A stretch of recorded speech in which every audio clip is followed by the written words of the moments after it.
Salut l'équipe, j'espère que vous allez bien. Nouvelle vidéo aujourd'hui. Je suis désolé, je fais plus trop de vidéos, je documente plus trop mon trading. Là, du coup, comme tu peux voir à l'écran, ça fait 256 jours que j'ai commencé le trading et que je documente ça, du coup, donc rejoins l'aventure, c'est pas déjà fait.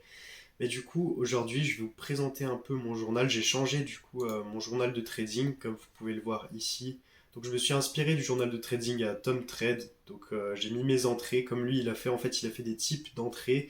Donc, moi, j'ai fait pareil. On m'avait conseillé de faire ça, de catégoriser mes setups. Et après, je vais calculer les probas de chaque setup. Après, comme tu vois, là, j'ai HTF type avec tous mes types. Donc, j'ai 5 types. Donc, 5 types d'entrées différentes, 5 setups différents. Et le but, c'est de calculer les probas de chaque type. Ça va juste me servir à mettre les probabilités de mon côté. Donc voilà, là j'ai fait mon journal de trading, tu vois, janvier, février, mars, avril, bref, tout. Et tu vois qu'en septembre, bah, j'ai deux trades. Tu vois que le premier trade, bah, j'ai fait un TP, j'ai fait quoi? J'ai fait 6,5%. Et le deuxième trade que j'ai pris, c'était aujourd'hui, mais malheureusement, il était hors strat. Donc c'est pour ça que c'est top. J'ai rajouté quoi? J'ai rajouté hors strat parce que à la base, il y avait strat de base CS, mais j'ai rajouté hors strat parce que des fois, par exemple, je trade en IPA alors que normalement, je dois trader que en EPA. Mais bon, j'ai un peu merdé sur ce trade-là. Comme tu vois, Notion, il a rajouté une fonctionnalité, ça s'appelle les graphiques. Donc en fait, tu cliques, par exemple ici, tu mets slash, et là, tu peux mettre graphique. Tu vas voir qu'il y a des graphiques à barre verticale, horizontale, en ligne. Et en fait, qu'est-ce que c'est? C'est juste des bases de données. Donc, base de données, voilà. Du coup, tu notes tes bases de données, donc un tableau. Donc par exemple, ça, c'est une base de données, comme tu vois, c'est mon journal de trading. Donc voilà, c'est une base de données. Et avec ça, on peut faire justement des graphiques. Et c'est pour ça que j'ai ce graphique-là. Donc comme tu vois, je vois l'évolution de mon capital. C'est pas trop le capital, c'est plus le suivi de mes performances. Donc par exemple, là j'ai mis 11 septembre, en fait c'était pour commencer à zéro, sinon c'est commencé direct à 7%, puisque le premier trade que j'ai mis dans ce journal, et bah c'était 7%. Après, comme tu vois aussi, dans mon journal, là j'ai recommencé un nouveau journal. Genre j'ai complètement supprimé les autres. En fait j'avais plusieurs mini-journaux. J'avais un journal dans compte démo, un autre journal dans compte propre et tout, bref. Du coup, c'était un peu la merde parce que fallait que je clique sur compte démo, après je voyais le journal. Fallait que je clique sur compte propre, après je voyais mon autre journal. Bref, c'était un peu n'importe quoi. Du coup, là, je préfère faire ça. Comme ça, j'ai toutes mes datas au même endroit. Et bien sûr, bah, attendez, je vais vous présenter mes entrées, tout ça. Et aussi, ce que je faisais là, à l'instant, et ben, c'est que j'ai fait l'année 2012 et comme tu vois, j'ai rempli. Donc ça, c'est probabilité, ça c'est juste continuation après une prise de liquidité. Et ça, c'est juste un retournement différent de lui. Donc c'est une cassure aussi, mais en mettant une zone POI, donc demande zone. Mais pour le moment, comme tu vois, c'est pas très très ouf. Donc on verra bien vers la fin ici. En tout cas, pour le moment, une cassure, ça a de meilleurs résultats que ici. Comme vous voyez les win rates par année là, bah ici ils sont meilleurs. Donc je verrai bien. En tout cas là c'est 61% de retournement valide. Donc on verra bien ce que ça donne là. Là on verra bien ce que ça donne, mais c'est plutôt vers les 30%, sauf que c'est un bon reward. Donc ça c'est juste pour les types 1 et les types 3. Je vous montrerai derrière mes setups. Et du coup, le but c'est de calculer les probabilités. Du coup, comme tu vois, là j'ai ma structure. Je place mes points de structure. Boum, dès qu'on a un retournement, une cassure, je regarde si c'est sur une zone POI ou pas. Si c'est sur zone POI, et bah du coup c'est pour ça, MSS sur demande zone. Du coup, je regarde si ça passe. Là, tu vois que ça passe. Pourquoi? Parce qu'on est comme ça. Et on casse comme ça en revenant là. Donc si c'est sur zone POI, bah ça sera un retournement valide. Mais bref, on va retourner sur Notion, parce que j'ai pas envie que cette vidéo dure très longtemps, parce que le but c'est que je vous montre ça. Donc en fait, tout simplement, je vais vous montrer mes entrées. Je les ai classées en 5 types différents, pardon. Donc le premier type, je vais direct vous le montrer. Donc bah, comme ça, vous pourrez voir mes setups d'entrée et tout. Donc en fait, c'est tout simple. Le type 1, c'est juste un retournement avec double cassure à la hausse. Donc par exemple, on est en tendance baissière comme ça. Je vais attendre quoi? Je vais attendre un retournement, pas une cassure, mais deux cassures. Et là, le but, ce sera que le prix retrace, hop, dans ma dernière zone, pour après continuer la tendance haussière, parce que là, on était baissier, là, on passe haussier. Et du coup, mon but, ce sera de trouver une entrée dans cette zone-là. Et du coup, si je te montre ici, qu'est-ce que ça donne? Et bah, par exemple, là, on voit qu'on était en tendance baissière. Là, on fait une cassure à la hausse, deux cassures à la hausse. Après, on retrace dans ma zone, je prends mon entrée ici. Et le but, c'est de continuer la hausse. Là, tu vois qu'après, on retrace dans ma zone, on recasse en haut. Et après, bah, le prix, là, il se retourne. Bref, donc ça, c'est mon type 1.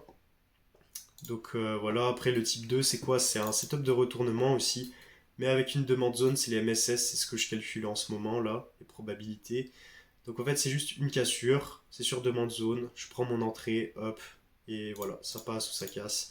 Et du coup qu'est-ce que ça donne? Bah là par exemple j'ai tracé ma demande zone, là on a eu une cassure, donc là après j'ai tracé, j'avais un petit POI. Après le type 3 c'est juste un setup de continuation, et à chaque fois le but ça va être de rentrer, donc en fait, par exemple, là, on avait l'IPA avant. Du coup, t'attends quoi? T'attends deux cas sur la baisse pour recréer de la tendance baissière.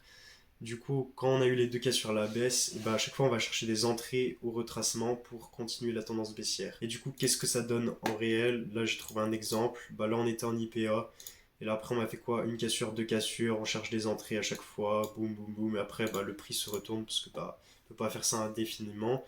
Et après, il y a pareil, mais en faisant une prise de liquidité. Donc là, par exemple, vous voyez que mes traits en pointillé, c'est juste des prises de liquidité. Donc en fait, là, vous voyez qu'on prend une liquidité en haut, on prend des liquidités en bas. Je peux me placer ici pour la continuité haussière.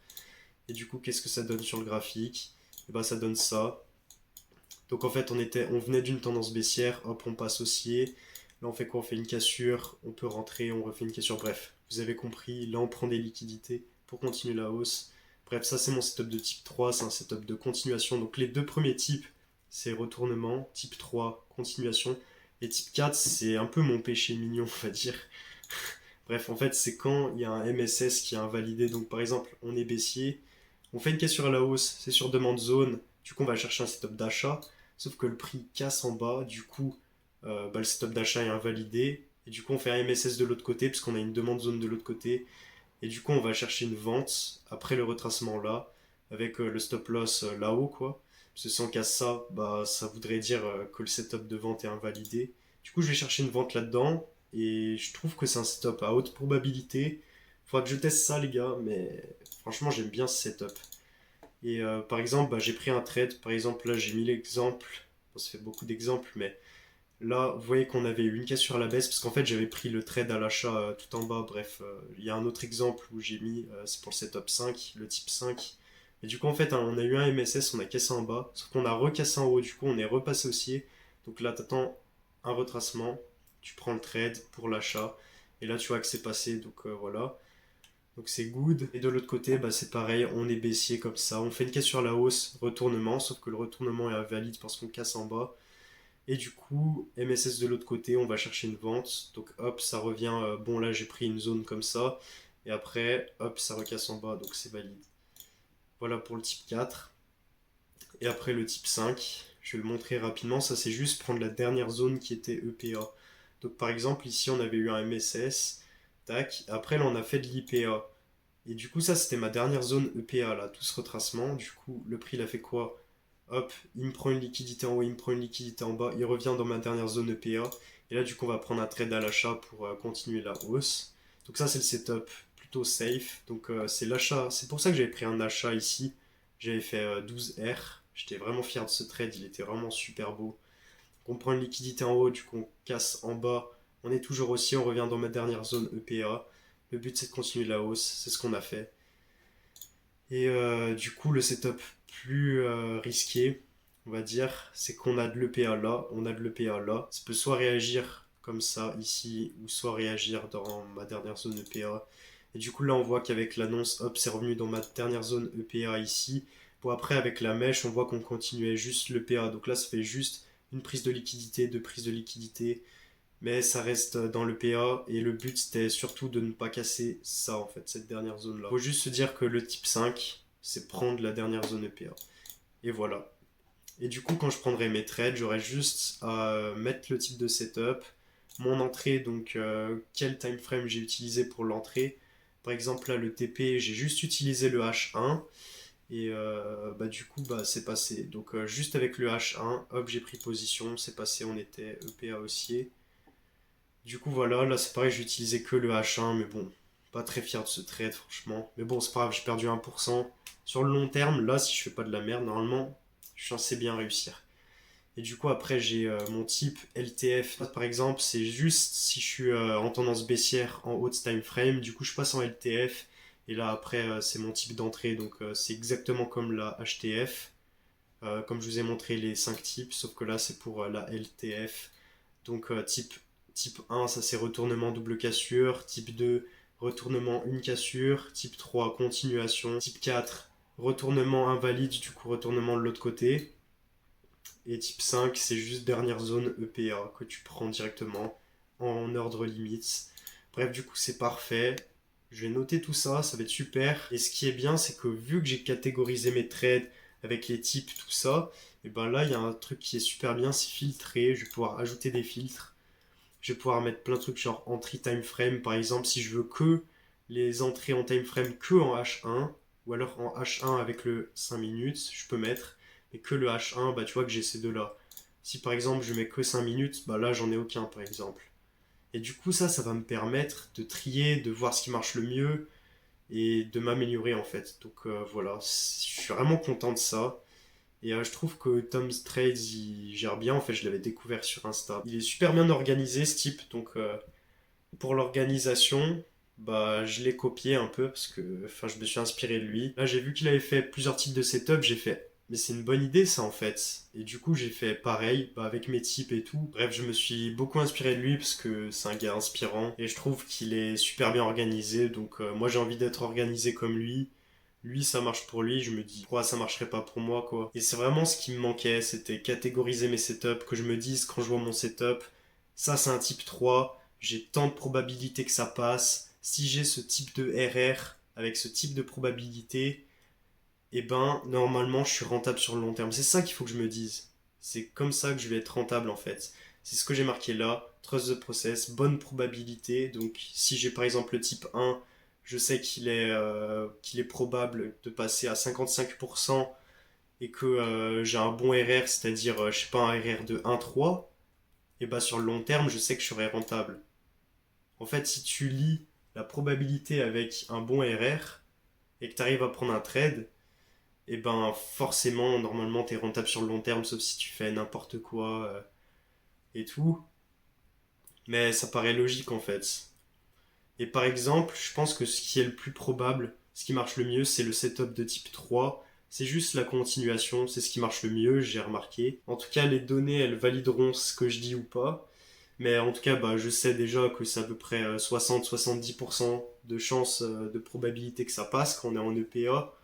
Donc bah après là c'est juste voir les probabilités de chaque type de setup pour voir ce qui est le plus rentable, tout ça. Bref, vous avez compris, je trouve que c'est vraiment important de faire ça. Et en plus, ce qui est bien c'est que là c'est pas dans mon plan, du coup j'ai pas pu mettre de type parce que c'était aucun type. Donc en fait je serais obligé de prendre que des trades quand ce sera dans mes setups. Parce que si j'ai pas mes setups, bah je pourrais tout simplement pas catégoriser le trade comme ce qui s'est passé ici. Parce que c'est hors strat en fait. De toute façon, je ferai très bien quand je vais filtrer et que je vais mettre setup et que je vais mettre que les setups hors strats. Je pourrais aller voir là. Si la plupart c'est des loss, et ben je pourrais me dire, ok, bah faut que j'arrête de trader hors stratégie ou des trades de pré-shot. Parce que ce qui est hors strat, en fait, pour moi, c'est aussi quand on fait ça. Quand on fait ça, tu fais pré-shot retournement, donc c'est-à-dire tu prends une vente là pour que ça casse là. Donc si ça casse là, le but ce sera que ça fasse ça. Donc tu seras vraiment bien si tu prends ça. C'est pour ça que les pré-shots, ça peut être bien, mais c'est pas bien. Parce que si tu prends une vente là et que le prix fait juste ça, bah là il aura refait de la tendance haussière, donc ton trade, bah, il se sera fait SL. Donc les pré-shots, c'est pas si bien que ça. Même si ça permet d'avoir des bons RR, c'est pas si bon que ça. Et voilà les gars, je suis fier de moi, j'ai refait un beau journal, ça me donne envie de le remplir tout ça. Donc c'est parfait. Là je me sens vraiment bien avec ce journal en fait. Je me sens vraiment bien, j'ai mes setups, tout ça, j'ai mes types de setup. Franchement, je kiffe. Bref, moi je vous dis à bientôt les gars, c'est Nathan, salut.